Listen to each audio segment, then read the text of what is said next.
Hey everybody, I'm Yvonne Williams with Back to Earth Creations, and in this video I want to talk to y'all a bit about how to constructively criticize your own work. I get a lot of comments every day from folks, and a lot of them are kind of self-defacing and not constructive. Like, people will say, oh well, I'll never be as good as you, or oh well, I just suck at this. And I'm like, first off, hold your horses. Yes, you will, and no, you don't. Um, but also, you know, um, what do you feel like you could improve on? Like, you need to, if you want to improve your work, whether it's jewelry or cosplay or sculpting or traditional art or whatever your medium is, if it's music, step back and take a realistic look at what you're doing, and look at it and find out if there's something that you don't like about it or that you're not happy about. What is it? Is it the symmetry of your pieces? Is it the wire wrapping's a little bit messy there? Is it my hands just look like silly whenever I draw them? um and kind of find what it is that you don't like about it, and then take steps to learn and develop and get better at that thing. That way you can improve it. Because it's constantly, as an artist, a lot of us are plagued with a fair amount of self-loathing, and I think that seems to kind of be, it may not be healthy, but that's definitely what a lot of us are experiencing. And so you have to kind of set a lot of the emotional part of it aside and just look at the realistically, what can you get better at? And you can get better at anything. Practice makes for progress, but you need to practice smart. Don't just do the same thing that you're good at over and over and over again. Take the thing that you're worst at and practice that, because then the low bar of your skill sets will get higher. So you may not always be raising your high bar, but you're raising that low bar up. And as you build these skills, you'll be surprised at how much that trickles over into other things that you're doing. With cosplay, if you feel like, oh, my cosplays are garbage, it's like, well, why are they garbage? Why do you feel like your work isn't good enough? And because sometimes criticism from other people is not constructive. So you really need to be looking at why you think. Because if you're sitting there and you're just happy in your heart of hearts with your project and it's amazing on every level, then I can't help you. Like, you're there, you've achieved it. And so, because if you feel like it's the best, then it's the best. Like, that's all you got. But I always feel like, even if it's a piece that I've won best in show, it's like, I always feel like there is something to improve on. And if at first my hubris doesn't see it, then I look a little deeper and I'm like, okay, well, let's try to do this better next time, or let's add in something that I've never done before, just to keep me on my toes and keep riding that edge of my skill set. And for all of the beginners out there, please remember, you have to walk before you can run. You kind of have to be a little crappy to get better. Like, I was horrible at making jewelry whenever I first started. Like, it wasn't very good at all. Like, it rarely, actually held together. Most of it wasn't particularly all that comfortable to wear. And that's another thing too, is with a lot of these artistic things that we find ourselves doing, as artsy fartsy kinds of folks, art's very subjective, you guys. This is, again, another reason why you can't always just rely on the opinions and criticisms of the people around you, is because you're doing your thing. This is your art. Stay true to that always. But also always, push that edge to try to grow and improve, because it keeps you from stagnating. Because a lot of people also ask me, well, how do you deal with artist's block? And it's like, well, I'm always trying something new. It's hard to get blocked up if you're keeping that river flowing pretty rapidly. I actually run into more of a situation of, which one to pick to do than sitting there being like blocked. I'm usually more overwhelmed. But whenever to deal with being overwhelmed, I just kind of and pick something, be like, oh, that's not what I wanted to do. And it's kind of like flipping a coin. You don't really go, like, it helps you figure out which one you really wanted to do more, if that makes sense. So, yeah, please keep in mind, practice makes for progress. You guys have got this. Like, just take baby steps in the right direction, you'll get where you're going. I remember as a kid, whenever I was in band, again, I wasn't very good, you guys, like, at all. But I liked it, and you don't have to be an expert to enjoy what you're doing. I don't think I'll ever be able to say that enough. But one of the practice techniques that my dad, instilled in me was, it's like I'd set 10 pennies on my music stand, and I'd take the piece that, I was having trouble with, or the section, there are a couple of measures, and I'd play it. And every time that I'd play it correctly at a slow pace, I'd kind of slow it down a bit and like pace it out. I'd move a penny over. And then whenever I got it down 10 times without messing up, then I'd move on to the next thing. And so it's like practice, practice, practice, practice. Like I can't say that enough. It's so much practice. Like y'all just who are new to my channel and just coming in and seeing where Randy and I are at with our business right now, please keep in mind we've been doing this full time for almost 10 years. Since 2008 at the time of recording.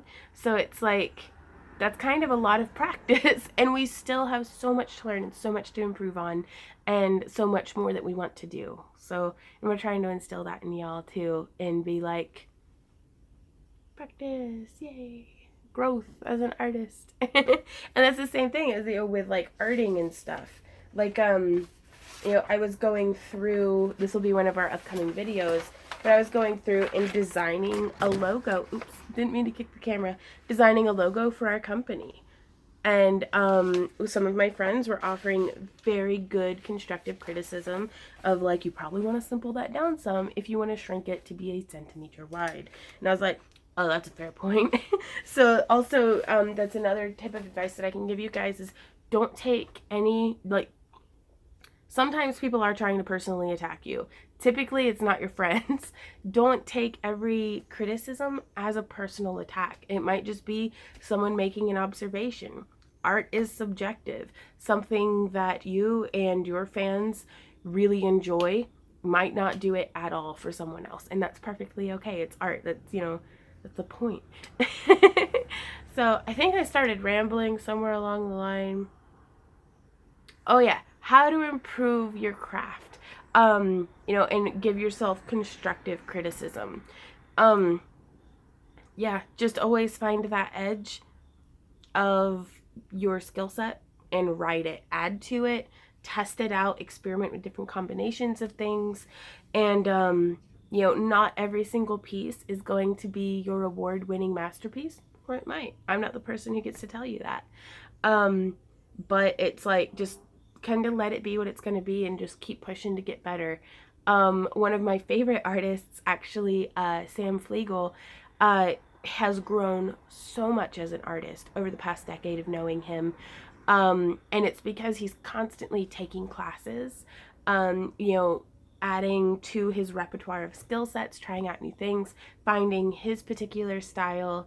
And that's something I really draw a lot of personal inspiration from him doing that, because it's like he's grown so much. I mean, he was an impressive artist to start with, but now it's like leaps and bounds ahead of where it was, and it's really shining through in his career. And that's where something as making a business out of your art, being able to constructively criticize your own work, usually translates into higher sales, because if you do a show like a arts and craft show or a convention or any kind of selling event, and you don't do as well as you wanted, sometimes that's pressure, external pressure, kind of forcing an internal change so that your business can grow and develop and do even better in the future.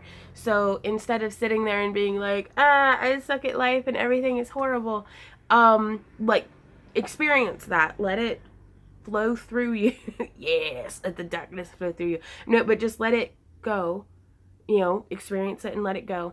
and then move on to something more constructive. Like, why didn't you do well? Were there not a whole lot of people at the event to purchase things? Because sometimes you can have the best setup in the world, the best product in the world, the best price, everything lines up, and there just aren't people there to buy. And that's something that you can't help. Like, you know, because we've done conventions where it's like for 7 years, they've been amazing. And then in year 8, nobody shows up, and it's like, what? That's just the nature of the beast. It's all kind of a gamble. But if you're at a show and your peers, like people, you know, the people around you who have similar product are doing very well, and you're like crickets over in your booth, maybe look at your booth setup. Maybe look at your pricing. Maybe look at, do you need lighting? Do you need more obvious signage showing like that your stuff is for sale? Do you need to not have your face in your phone, hiding behind the booth, glaring at people as they walk by? Like, I mean, you know, and this isn't a personal criticism. These are all things that I've had to look at with myself in my business and be like, it never hurts to be friendly. You know, so I try to avoid having my face in my phone, and I try to greet everybody like they're a potential new friend. And because you never know, we've made a lot of friends that way in the booth. And just kind of take it one person at a time. If you have a negative experience with one customer, don't punish the next customer for that, you know? And so it's, again, just try to be constructive. Don't make it a personal assault on yourself every time you aren't happy with your work or that you aren't like exactly where you want to be. Like, and this goes to future Vaughn too, because I know you sometimes you get all depressed and grumpy for no reason. So yeah. Well, this turned into a whole lot of rambling. I hope this was helpful, at least a little bit for you guys. If y'all have any questions or comments or ideas, I'd love to hear from y'all. There are links down below to my Facebook and my Instagram and maybe my DeviantArt, I don't know. But like, or at least my website, backtoearthcreations.com, where you can go and follow more of our work, see some of the different facets of what we do. If you enjoy my free tutorials and would like to support the creation of more of them, there is a link to my Patreon down below, as well as maybe a bubble popping up on the screen, where you can like click and go and learn how to become a patron, but pledges start at just $1, and if you pledge $10 or more, you actually get shipped a monthly craft crate. It can be wire wrapping or chainmail or dealer's choice or just whatever you like. Again, click on that little bubble that popped up because that tells you all about it. But thanks you guys so much for hanging out with me. I hope that something that I said here might have been helpful to you on some level, but you're in the right direction. You know, if you even just looking at a video titled how to constructively criticize your own work or whatever I end up titling this, you're already taking steps in the right direction, because it's never a bad time to check yourself and see, maybe I'm the problem, or you know, maybe maybe I need to look at what I'm doing to improve, you know, instead of just wallowing in it. You know, and maybe if you step back and be like, well, hot dog, I think I'm doing pretty good, then yeah, high five, knuckle bump. Like, like that's awesome. So I'll see you guys around. I'm gonna go drink some coffee or something. Bye.